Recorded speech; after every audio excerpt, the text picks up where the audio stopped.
Welcome to Her Lights, your home for women's sports coverage. I'm your host, Erin Foley, a stand-up comic, TV writer, and most important, an obsessed sports fan. I break down the best games, highlight the best stories, and interview the best from the world of women's sports. So put on your jerseys, stretch out your hammies, and let's do this. Hello, Herlighters. It's Erin Foley back in the booth talking women's sports. Start your engines. We got a good one today. I'm talking to Shea Holbrook, a total badass in the world of motorsports. On her Instagram description, it says race car driver, mom, business maverick. Boom, mic drop. Okay, she's a 7-time Pirelli World Challenge winner and solidified her place in motorsports history by becoming the first female to win a major touring car race at the Grand Prix of Long Beach in 2011. Her versatility as a driver is evident in the range of championships she has competed in. In 2017 and 18, she raced full-time in the IMSA Lamborghini Super Trofeo Series, and then in 2019, she earned one of the most prestigious opportunities in her career, becoming one of the only 2 Americans to qualify for the docuseries, a groundbreaking all-female Formula 3 championship. Essentially what that means is she has competed in every type of race car you can possibly imagine and is only one of the few women to do it. So she retires right before the pandemic, has 2 kids, and now she's the owner and team principal of BSI Racing, a professional motorsports team based in Daytona Beach. Literally, she has done it all. Now, full disclosure, I don't know jack shit about car racing, but will I watch anything in the world of women's sports? Absolutely. And here's how I became a little bit more knowledgeable and more invested in women's motorsports. There's a new 6-part docuseries called First to the Finish, streaming on Amazon Prime right now, and it covers last year's Mazda MX5 Cup Championship. It takes you right into the high-stakes world of professional motorsports through the eyes of 3 pioneering women. 1, Shea Holbrook, today's guest. 2, Heather Hadley. She's like 22 years old, trying to establish herself as a race car driver while finishing college. She was so awesome. And Sally Mott, she's 20. I mean, so young. She's a rookie on the course. And she's trying to follow in the footsteps of her father, a former race car driver. And let me tell you, their relationship is intense. It's such a great watch. The stories are so compelling. How hard they have to train, the mental toughness, the determination, just basically what it takes for all of them to try to succeed in such a male-dominated sport. So Shea and I talk about the series, the growth of women in motorsports, and of course, some nerdy car racing stuff. So let's do this. Let's jump right in. Okay, we got to jump in with this. Usually, sometimes PR people will email me and be like, your guest today can talk about blah, blah, blah. I never pay attention to any of that. But one bullet point jumped out at me. It was like, you could possibly ask Shea about her upbringing in a competitive water skiing environment. I was like, what? So Yes. We have to, before we even get to the motorsports, we have to talk about this competitive water skiing, whatever that means, please. Let's dive in. Right. You know, what's funny? I feel like my whole life I've been explaining myself because everybody's like, what is competitive water skiing? And then what is it like, or how do you become a professional race car driver? So for 35 years, Erin, I've been explaining myself and what I do. So yeah, I was a nationally ranked competitive water skier before I got into racing. My dad was in the Navy, and his Navy buddy was a water skier, and he used to water ski growing up, recreationally, which a lot of people do. My dad being an A-type personality and a go-getter, he's like, I got to do everything 1,000%. So he found a water ski school that taught him how to do it at a competitive level. He started traveling all over the country. My parents had me. So I was kind of born into it. I wanted nothing to freaking do with it. I could care less. I wanted to do anything but get on a pair of water skis. Tubing was great. Knee boarding was great. The very elementary level water sports. And sooner rather than later, though, I realized damn, I'm actually kind of good at this, and I like pushing myself, and I like it when I achieve a result that I had or my parents had for me, and I like the praise that I get for that. So a 5, 6, 7-year-old kid. I was like, hell yeah, like this is fun. Let's keep going. And so I was a slalom skier, which you go around 6 buoys, in and out gates, and you're a slalom skier. So the what makes it hard is at the competitive level, you already start at the top speed, but the rope each pass gets shorter and shorter and shorter. So it becomes that much more difficult lengthwise on the rope to get around the buoys. So, you're pulling the boat around, even when you're like, 12 years old, like depending on how heavy you are and how dense you are as a person, because of muscle mass, you're pulling the boat around. And then jump skiing is what you could imagine. It's flying off a jump at 30, 40, 50, 60 miles an hour, depending on how quickly you're approaching the jump and you're going for distance. That's my jump skiing was my favorite and what I was the best at. I also ate a lot of shit jump skiing. Actually, all of my injuries to date are from water skiing. And then I rounded it off. I was a 3-eventer. So I did trick skiing, which is similar to like wakeboarding, handle passes, flips. And then what makes trick skiing really unique is you do the first pass, you choose typically to do your first handle pass with your hands. And then the second pass, you put your foot in a contraption of the handle, and then you're standing on one leg and you're doing tricks on one leg. And actually that's why I have a bad knee at 35 is because of that. Not So, from yeah, race car driving. not from race car driving. Skiing. Well, so with the running joke is with age comes cage. And that's exactly what I did. I like traded in water skis and got a set of wheels with a roll cage to protect my body for all the concussions. And I have all of my injuries are really from water skiing, and all before the age of 15. Wow. I guess Yeah. after all of that water skiing, you're like, well, how can I keep upping the ante? Like, how do you go from competitive water skiing to like, hey, algebra? You know what I Yeah. mean? Like, you got to be like, give me a car. Now let's Yeah. start doing all Yeah. of this. Holy Yeah. crap. Like, did the competitive nature, obviously it runs in your family, but like when you were water skiing, which is just going to make me laugh. I grew up in Rhode Island and we were knee boarding all the time. And Yeah. I've loved all water sports. And I tried to water ski and I was like just a natural athlete and I could not get up on the ski. And I was like, when you're like, I was just playing basketball on top and all of it.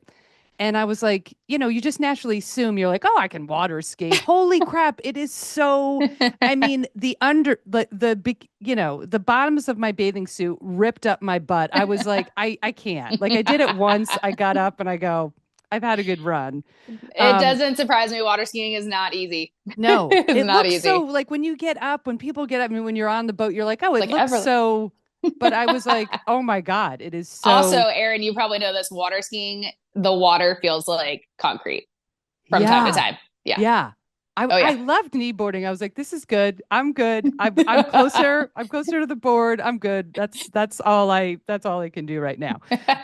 But did you just grow up like kind of a competitive family, competitive nature, and then you've been kind of using all these amazing sports to like as outlets? Yeah, I mean, I would say so. I think just from birth, like my dad was a competitive guy, with himself and with others. My dad is very much the, just A-type personality, alpha dog, like military guy, through and through, be a maverick in everything that you do, like sink or swim, like you can always choose to swim, but sometimes swimming is, it's easier to give up every once in a while, but that just never give up mentality. And my mom, ironically, is also very competitive, but my mom is very nurturing. And my mom is like an encourager and she's super compassionate, but she still has these very competitive features. And she comes from one of 6 siblings. And she was one of the younger ones. So I think she was always like fighting for,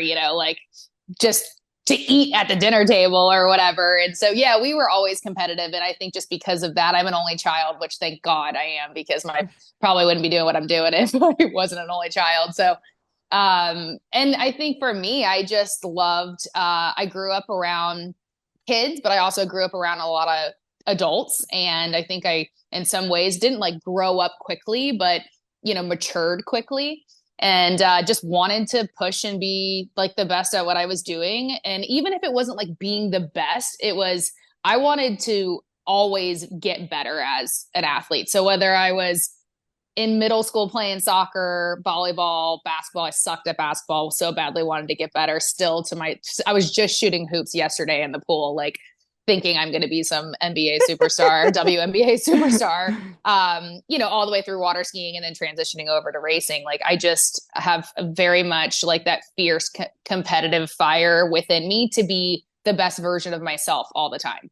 Yeah. Well, it's interesting because when you were describing your parents, I was like, I was like, you are so them. Like all the Oh yeah. qualities that you said about your mom and your Right. dad were on display in Yeah. this It's, documentary. Aaron, it's funny you talk, like, I forget the fact that my whole life was just filmed and Yeah. put to air on Yeah. Prime Video. So sometimes I say things and people are like, yeah, like Aaron and Jeff. I'm like, you know my parents? I'm like, oh yeah, you know my parents now. Like, you know my kids, you know my life, So it's funny. It's so cool. Like I've never in a million years really would have thought that something like this would happen. Always kind of knowing and wanting it to happen, but these are kind of like one in a million opportunities, these shows. So Yeah, you mentioned the show. So listen, full disclosure, I've always wanted to go to a race. I just didn't really know. I don't know cars. I don't know any of it. Like my partner Sarah won't even let me drive because she just likes to drive a lot more. But I just love any sport, And the cool thing about this documentary is I think women sports fans, I always say this, we watch sports in a different way. If we can get hooked in the story, I am all in. So this documentary, which I will plug in the beginning and the end and preach from the rooftops, is so cool because it gets hooked into your story and these other two female racers. And now I was like, then I started going on a deep dive of what a Mazda X5 car is like, because the storytelling was so fantastic. So you're obviously a racer, now you're an owner, and we'll get to a little bit more detail on that. But just because we're talking about the doc right now, like how does that come about? Like you're doing your thing, you're in your life and you get a call and then all of this opens up? well, yes, it was pretty much a call, just like you're referring to. Ultimately, I heard about the potential pitch of this docu series like 3 months in advance, which isn't really much time. They had been working. When I say they, Mazda had been working on a pitch to this and who they were going to have as the production partner, and then okay, once we're in production, who can we potentially partner with for streaming services and but if you just like nutshell and get to the nuts and bolts of what we're talking about, it was 3 days in advance that I had Holy crap. knowledge that we were going to be filming. So, as a matter of fact, 3 days prior to the first race of the season, I just kind of figured it was just a dead subject, that it definitely wasn't happening, which I got to tell you too, like is pretty common because I can't tell you how many times like, oh, we're shooting a TV show or a docu series and this is going to happen and that is going to happen. And all of a sudden, boop, just nothing from anybody. And it's a numbers game, even in television. And so 3 days prior to the 2024 first race at Daytona, I get this phone call. And in some ways I'm like, oh, okay. Like, I guess I did agree to this. I just didn't actually think it was going to happen. Okay. And then I'm an over preparer. Like I'm a control freak in the sense of that I just want to be prepared and I want every detail to be set in place and I don't want to have to do additional work when I'm there. And I want to, as a matter of fact, have done all the work that anybody can think of so that if somebody asks me a question or something needs to be done, it's like, here it is on a silver platter. So the show felt like kind of this, not that it was invasive in any way. It just felt like, oh shit, this is a lot of work. This is going to be a lot of work on my part. I was even like quarterbacking like the production and telling them, I don't think you're getting enough. You got to get over here. And they're like, and now watching the show, I didn't need to do that at all because they obviously covered every aspect and did a great job doing it. So yeah, I just didn't have like a lot of preparation around it. And I think that is what made it so awesome, is that it was so raw, super authentic. They hit the ground running. We hit the ground running day one of 2024 race season, and it just turned into this amazing docu-series, as you said, Aaron, following people's lives in that docu-series. And if I would have known now what I knew then and vice versa, I like it's a blessing to have gone into it so naive, but also then it's kind of like you're hopeful for a season two because you know so much. Yeah. So yeah, just so cool. Like I never would I have thought, but pretty it came off on camera pretty amazingly, and Mazda put this together. So this is like another uh question or misconception that people have is, who brought this to you? And Mazda brought it to us. And the reason why Mazda brought it to us is because Mazda decided, we want to market our brand, our cars, our company, our daily and luxury vehicles in a different way. And we want to utilize a racing series of ours, the Mazda MX5 Cup, to do this. And particularly, we've decided we want to highlight three key women in the industry of the Mazda MX5 Cup, myself as a team owner, and two other female race car drivers, and their journeys in pursuit of becoming the best in what they do. Me winning at all costs, becoming a champion, building champions, growing champions, the whole 9 yards. These drivers and their journey from entry level into, their first season into professional racing to 2.5 seasons into professional racing, their highs and lows, everyday life, personal life, business life, athletic life, like just It was a like lot. It was great. move together. So, Mazda was definitely put like, if I can say kind of their money or their mouth where their money is and vice versa, because there's not many other manufacturers that are going this hard for women in sport in our world of motorsports. And I think, your show gives such a great highlight to women's sports. And I appreciate the opportunity to talk about what we are here about professional auto racing, because women in professional racing are completely underrated, undervalued segment of female sports Yes, still to this day. absolutely. So it's awesome to have a show like Prime Video. It's awesome to be on your show and all the media around this, because it's only going to add more visibility to what we do. And you'll fall in love with the storytelling element of it, which is inherently going to make you love the sport, because you're going to fall in love with the sport. Like I was just watching last night, the Tiger Woods documentary, which we Yeah. all know is going to have I watched it because I was like, ooh, I mean, he's, the best golfer in the world, or has, or is, or, whatever his current title is in that. I still view him as like the best Yeah. golfer in the world, but also there's a lot of drama that happened in his life. And I lived in an area that is like right where he lived. And I knew people that knew him. So I almost, I'm Yeah. invested for so many different reasons and levels. And it was so well produced. And, there might not be as much drama in our Well, there was some different drama, drama. Yeah. some different drama. But, that's what's really intriguing about, like, in my opinion, docuseries and following people's lives and following their sport. Yeah, absolutely. Because, for me, I will notoriously from day one, I will watch anything, I'll get into anything. But, I'm sure in your sport specifically, like race car driving, first of all, like most sports, it's just male, male, male, male, male, right? So if this was a 6-part documentary series on 3 male racers, I would have never, ever, right? But I was like, okay, well, following women in any sport, I'm on board.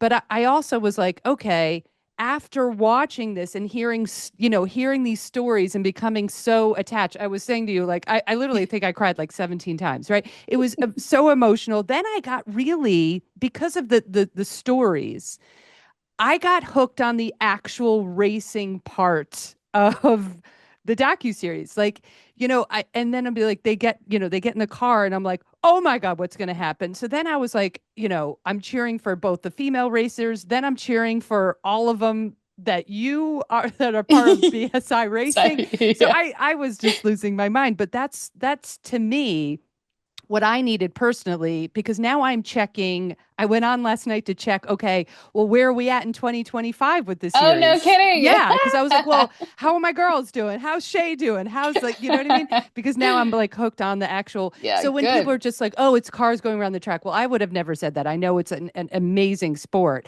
but now I need stories. And for me, I need women to hook onto. So now I'm hooked, And I which and is I super think fun. even like on the flip side of that, even kind of like the naysayers, Yeah. they're the ones that are hooked too. Yeah. They're the ones that keep coming back. Yeah. Like they might stick out like a sore thumb, but it's like, hey, thanks for the views, man. Like Oh, you're exactly. Exactly. You're like, I okay. And you yeah, just keep talking about all of it. So right. keep talking about it. That's great. Keep going, baby. Yeah. Yeah. But all in all, like the feedback on the show and, our personal female stories have been like incredibly positive. And Aaron, to your point, just you need that, kind of a storytelling element on the human side of the sport because it humanizes it to somebody that doesn't know the sport. Yeah, And exactly. and then you become invested into the sport. And so it's like it's a win-win-win for so many reasons. Yeah, I want more seasons. Okay, all right. Nerdy sports, nerdy car questions. First of all, it seemed like Heather and Sally, which I'll introduce in the beginning, they started go kart racing. Did you start go kart? I can't even get the word out. Go kart Go. racing. Like, how did you start I before the cars? Yeah, I wish I started go-kart racing. I started when I was 16, which is like a super late bloomer in the general, realm of the sport. Never raced a go-kart professionally. Not even like outside of going to your local whatever, Mario Kart place that you can rent for a couple rides in a, kind of a rental POS go-kart. That's the extent of my go-karting. Before I got into racing, I started in sports car racing. I started doing high performance driving events at the age of 16. And then I got my my state regional and then national license to be able to then go travel all over and just figured like, hey, I just want to keep pushing. I learned the sport. I figured out what's the entry level that I can start at. What does it take to get to the top level?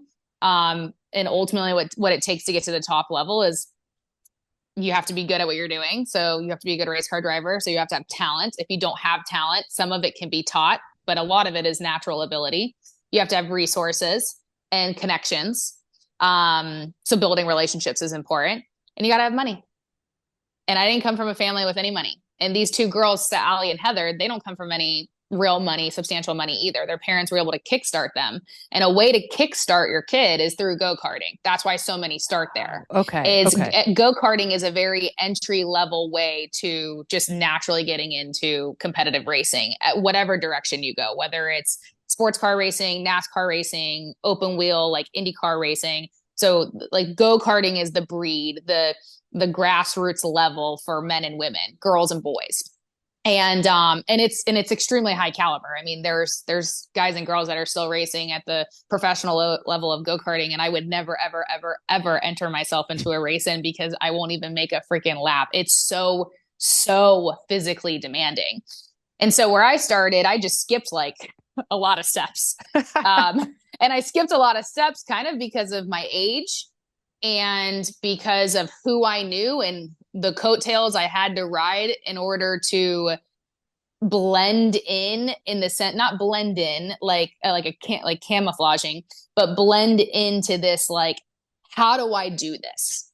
How do I just kind of grab onto some coattails and say, like what next? I don't even have you can't just like Google like, how do I become a race car driver? Because it's gonna be super generic. Like there's so Get many a car. right. I think like in stick and ball sport, in some regards, I think it's a little bit more streamlined. Sure. And then in competitive racing, you have all these different like avenues and it becomes hard to navigate that. So to zero in on the navigation side of it, of like, which direction do I want to go? That's why I was able to work with some mentors and people point me in the right direction. And I tried a bunch of different types of racing to figure out like, okay, which lane do I want to stick in? Okay, I want to do road racing. Okay, well, I want to do sports car racing, road racing.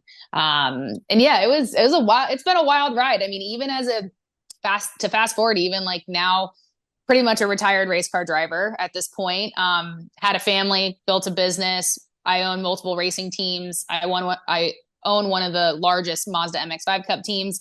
Even in my world of business now, being a team owner, I look at like, okay, let's look at the lanes. Let's look at the avenues. Like, which highways are we getting on and off of? We got to stay ahead of the times. But we also need to be conditioned and stay like systematic in what we're doing, aka like the MX5 Cup, because sustainability is huge as a professional sports team. So I mean, I look at like other professional sports teams, and like the WNBA is really hot right now. And I was just watching actually like draft picks for that, which was cool. I'm getting like invested into So women's fun. women's basketball. I'm like, damn, I'm like, man, is it too late to be a women's basketball Not star? at all. It's the perfect time. Jump Yeah. in. And you know, just getting invested in like thinking about like teams and leagues and how they stay sustainable. And I'm just like, man, if I can, and I am sustainable in racing, like I've built a successful business and I'm only wanting more and more growth, expansion, scaling, in every way, shape, and form, both on and off track, performance wise, winning or non-performance. I'm like, I feel like I could go own any team, because it's just such a volatile business that I'm in, and things change literally in one race. You know, one race can change the forecast of the rest of your season or business in that area, you know, whereas I feel like sometimes, you know, and like, I'm again, just like referencing, not to take away in any way, just referencing like basketball, like you lose one game, but okay, you lose one game and it might like not net you the best result to go and win the national championship, but like that team is still going to be there, and you're still going to have that one championship lost isn't going to completely net you like such negative results where you can't bring back these star players, or you don't have a place to go and, you know, a court to go play. You know, it's not loss of sponsorship. There's still like, you retain a lot of that. It's not just seasonal. I think it's like a couple seasons. And then in racing, so much positive or honestly negatively can impact in just one race. What that outcome could just be detrimental to a racing business. And that's why you just got to stay on top of it. You got to have like really great leadership. You got to have great people working with and for you, great partners, great automotive partners like Mazda, and just like over communicating and, you know, pushing our business to be like a team, because racing at times is very like individualistic. But if I keep the focus of like a team atmosphere, a lot of times I'm winning before I actually need to win, just because I'm making sure all the players on the team are playing their like, you know, defense, point guard, offense, you know, whatever it might be. Like everybody has a role. So if it's a tech, a mechanic, an engineer, a tire guy, and strategist, you know, the driver, the team manager, like everybody has to be super cohesive, just so that this one driver or multiple drivers can go out on the racetrack to perform at their like the best level. And not only are you looking at like what they're doing and what they can control, but then there's also just like there's mechanical failures. Oh, like it was so pressure packed. yeah. Yeah, you just, you know, Yeah. the only time you don't see it too often, where I mean, you might see like a softball player, you know, break a bat. You But know, then that there's doesn't happen another too bat. often. Like But then there's another lose a bat. car. You don't see anybody deflating, you know, footballs except for maybe Tom Brady. But I, you know, Nice. so like in water, or in water skiing, in racing, you know, so many mechanicals can happen. You know, somebody can hit you, as you see, like the girls, they, you know, Oh my they God. happen to find each other on the racetrack a few times, you know, throughout the season, and it results in massive damage and loss of races and championship points and dollars, you know. It was so volatile. It felt like, okay, here's a barrage of questions. First of all, the MX, I wrote this down. You said the MX5 is the most competitive single make form of motorsports in the country right now. So can you explain that and maybe dumb it down a little Yeah. for people that are just now excited about motorsports? Yeah. Aaron Foley. So it's a great question, because it is sometimes difficult to explain like what we do, right? So the Mazda MX5 Cup is a single make series, meaning it's the same car times 36. We have 36 cars on the grid currently for the 2025 season, which is about, by the way, fun fact, 10 more cars than the 2024 season. So we've increased our car count by 10, which on track is like increasing your car count by like 30. That's what it like equates to. Wow. So it becomes even more manic on track. And it's a single make series, meaning it's the same. So the Mazda MX5 OEM car that you can go buy at your Mazda dealership down the road, it's that car but it's turned into the racing component of Mazda Motorsports. So a Mazda MX5, a 2024, 2025 Mazda MX5 comes off the showroom floor. It gets shipped over to a performance partner named Fliss Performance. They tear the whole car down. They put all the roll cage and safety mechanisms in the car. Ironically, this shocks people, but the stock components of the car, a big one that makes people just go, there's no way in heck, is the motor. The motor is the stock motor that you buy from Mazda. Wow. The major components that are changed outside of a roll cage and all the safety mechanisms are the shocks on the car, the tires on the car. It's a racing slick. It's a Michelin racing slick. And the gearbox in the car is a racing gearbox. It's called a sequential gearbox. So the car that you would buy would be a typical H pattern gearbox, like we used to drive back in the early, the 90s and the 2000s. That's kind of a dying breed because everything is either just this or paddles on the steering wheel. But a sequential gearbox is, you push gears to go down, you push them forward, and to go up gears, you pull them back. So it's a really hardy gearbox. So all of these components times 35. It's the exact same. So spec racing, it's the exact same car. What it comes down to is the setup on the car that we have parameters around, but the setup that each individual team and coach and engineer puts on their cars, that is a big factor. And then honestly, the person behind the wheel is a huge factor. And so how close knit and how close tight both the engineering and specification side and what we can and can't do with these cars, pairing that with 35, 36 cars on track, that window is just super, super, super narrow. So if you are in a multi-class, different types of manufacturers, different types of cars, all racing on one circuit, the variation in cars is much greater. Whereas if you are racing the exact same car, the variation in the spec becomes really narrow. So now imagine racing like this and wondering how competitive it would be. And now imagine a racing like this and how competitive it would be, to kind of give you an example.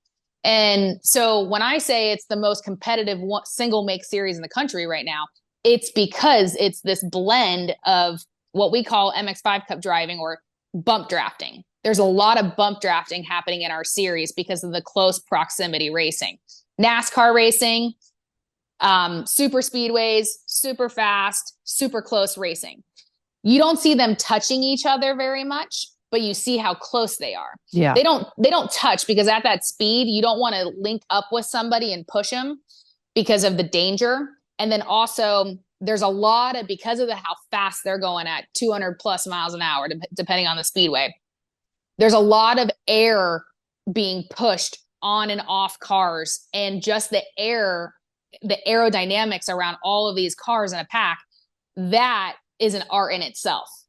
So you take this NASCAR drafting style and you put it in MX5 Cup, because this type of car just enables drafting. It's a great car to draft. You get super close. But now we add a factor called bump drafting, where we're actually able to connect with cars constantly. That was wild to me. And you hear it. And you hear it, and then you go boom, boom, boom. And I mean, if you watch the docuseries, we were even shocked. We're like, damn, does it really sound that loud? Or it's just I'm like, how do they concentrate? Yeah, it was wild.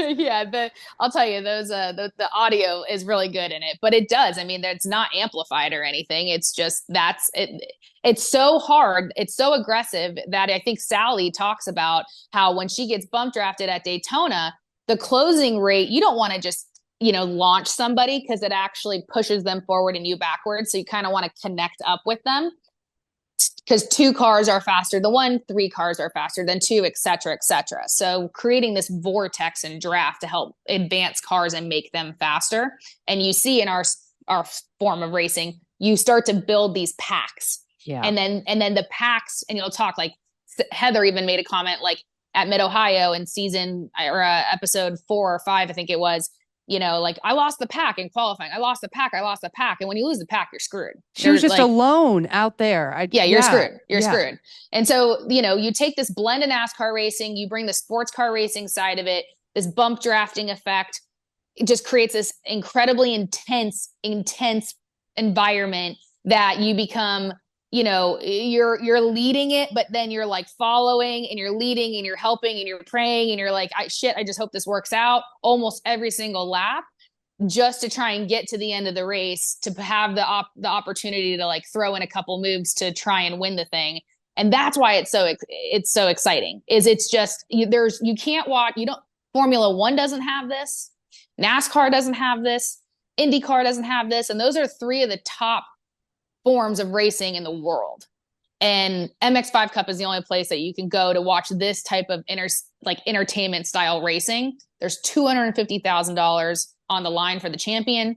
There's upwards of, throughout the course of a weekend, there's upwards of probably $50,000 that they give out, from the winner down to 10th and the highest finishing female. So like, there's a lot of, and then there's just bragging rights. Like people want the money, but also at the end of the day, people want the freaking trophy. Like which the brings bragging, sponsors and all of it, right? right? Yeah, Right. yeah, yeah. All right. So that was really interesting because I was like, how does that differ? Because you had said if you can be successful in that type of car, you can be successful in any car. So it's just the combination of all these different skills, correct me if I'm wrong, into this car. So once Correct. is there like sort of like, is MX5 racing like you do it for life, or you go, I'm going to do that for 5 years and I'm going to go up here, or is it just levels, or is it just preference of racing, or is there like a hierarchy? I think there's all of what you said. All Okay. of what you said. So I would say 80% of the drivers that come through the MX5 Cup are utilizing the MX5 Cup because they want to learn to be the best, so they have to compete against the best. It's the proving grounds of future champions outside of the MX5 Cup. So you come there to become one of the best, to compete against the best. But after a few years, a lot of times drivers, they just want more. It's just natural. I was even when I was in the touring car division, which I would refer to this as a touring car division, I wanted to move up to the GT4 and I wanted to move up to the GT. And that's just an organic, flow for a professional race car driver, trying to get all the way to the top of, as far as you can get. And on the flip side, though, now that I'm a team owner, I actually want to create an environment where there's sustainability for a driver that is a 5-time repeat champion, just world domination on the MX5 side. And I think what's really appealing to drivers or people wanting to get into motorsports on the professional race car side is the MX5 Cup is one of the only, and this is going to just blow your mind, but the MX5 Cup is one of the only series where you can win substantial money and make a real living and career out of it. And so the higher up you go, a lot of times the less money there is to win. But when you go higher up, it's like you're employed by the WNBA to play ball, right? So like right now in this level of racing, these drivers we refer to as our customers. These drivers are paying teams to be there, whether that's financial, like, personal money, sponsorships, partnerships, wherever it's coming, investors, wherever it's coming from, right? Somebody's paying me, like the girls, my drivers, they're paying me to drive on my team. And then you're going to get to a level where you need to raise funding to continue, and you need to start winning to put money back in your pocket. Once that starts to balance out and you're successful, well, then you start to just like make money. Now you're starting to make money, and you're probably positioning yourself with teams and sharpening your pencil in contracts so that if a team wants a really good driver, they're probably going to subsidize that driver, knowing that they're going to net great results and they're going to net and they're going to net money from it. So it's a little bit of gambling. Like you got to be a good chess player. And that's an area where actually I don't play chess, and I probably should learn how to play chess, but I sure as hell know how to play chess on the track. Yeah. And I know how to play chess in the paddock because it's worked well for me the last 3 years. And so so like I want to create an environment where, I'm signing somebody for 3 years. like, like what you see in professional sports, like kind of Yeah. across the board, multiple years, not just 1 year. And I want to see more people stay. 40 car field, which we're not far from in our series, is pretty big. And I think we're right on the verge of it. I mean, we've had 10 additional cars just because I think of the hype of the show and just the popularity of the series and how competitive it is. That's awesome. Now, no, the I know there's only in that series it was just two other women, Heather and Sally. Two-part question. When you were racing, tell me about other women mentors. Like, were there?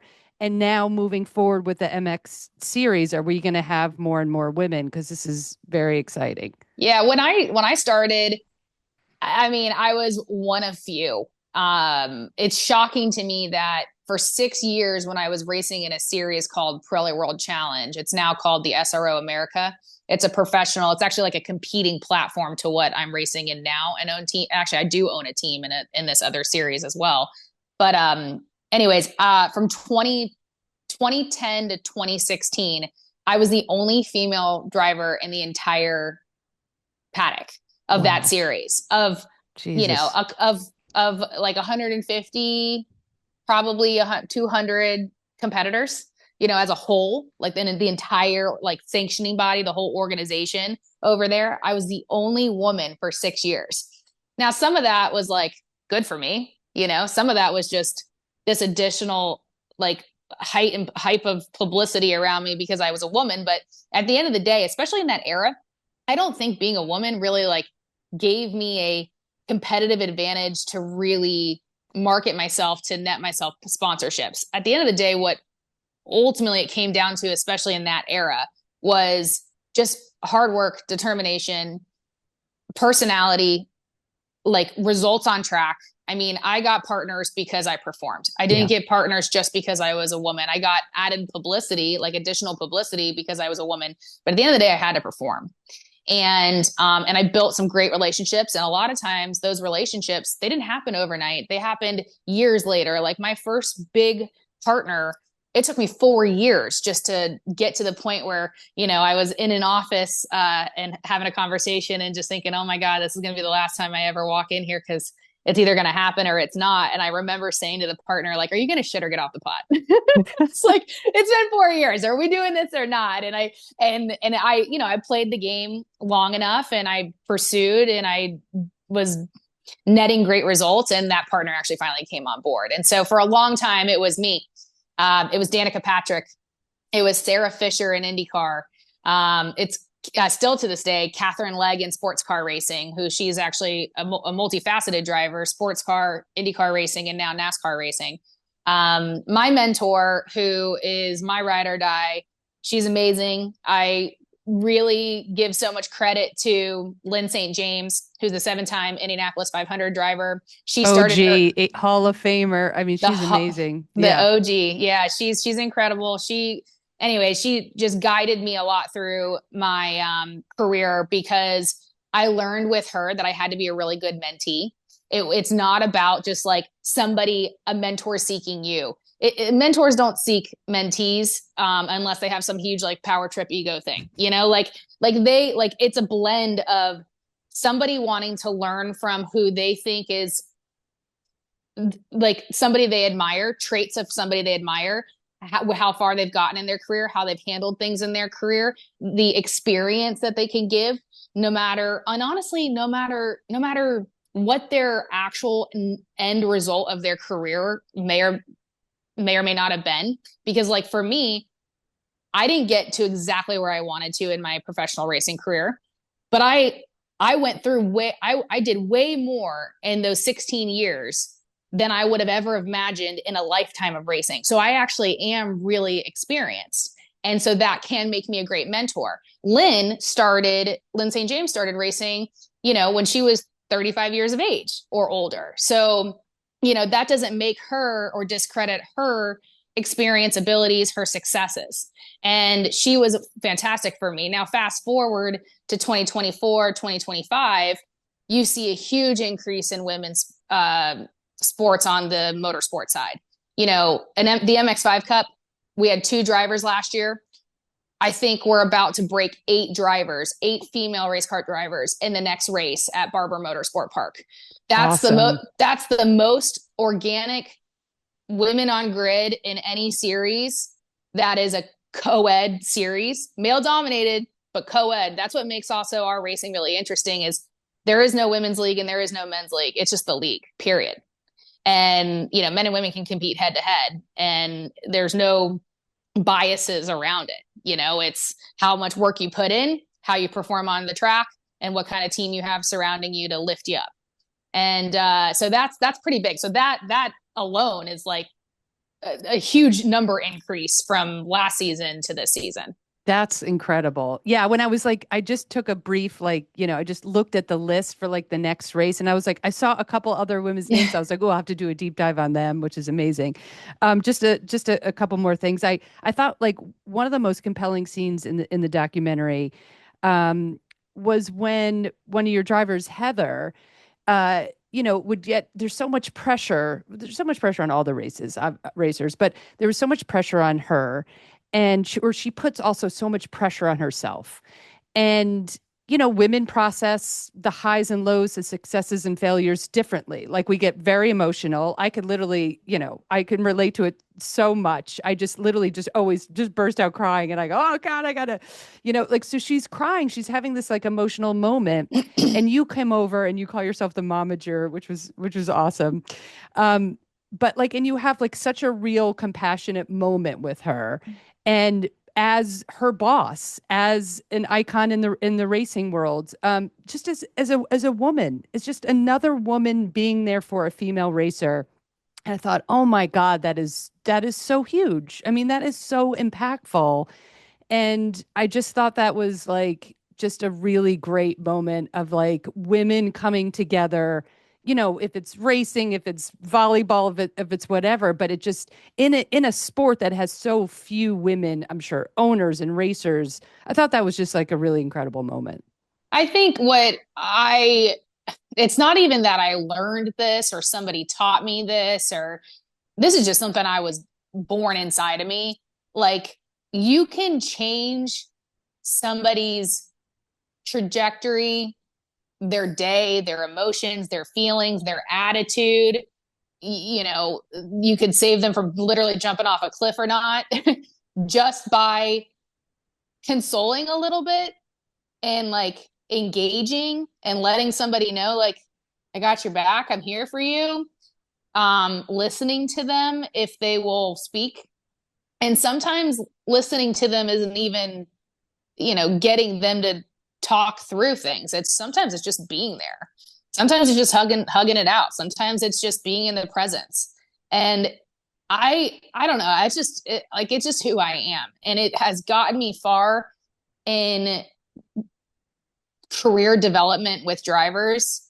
It fulfills me personally. I get so much happiness out of it. I win every time. I win in those moments, those relationships, those, when you're celebrating somebody because of success, or if you're trying to hold somebody's hand and raise them up even when they fall, just to kind of keep going. We have to push forward and keep going, like back to like sink or swim. Like, we're going to swim. I'm going to help you swim, and sometimes you just need that teammate to kind of like not tag you out, but like, just walking with you, like walk with you in moments of just defeat. And we are defeated more often than we are celebrated and winning.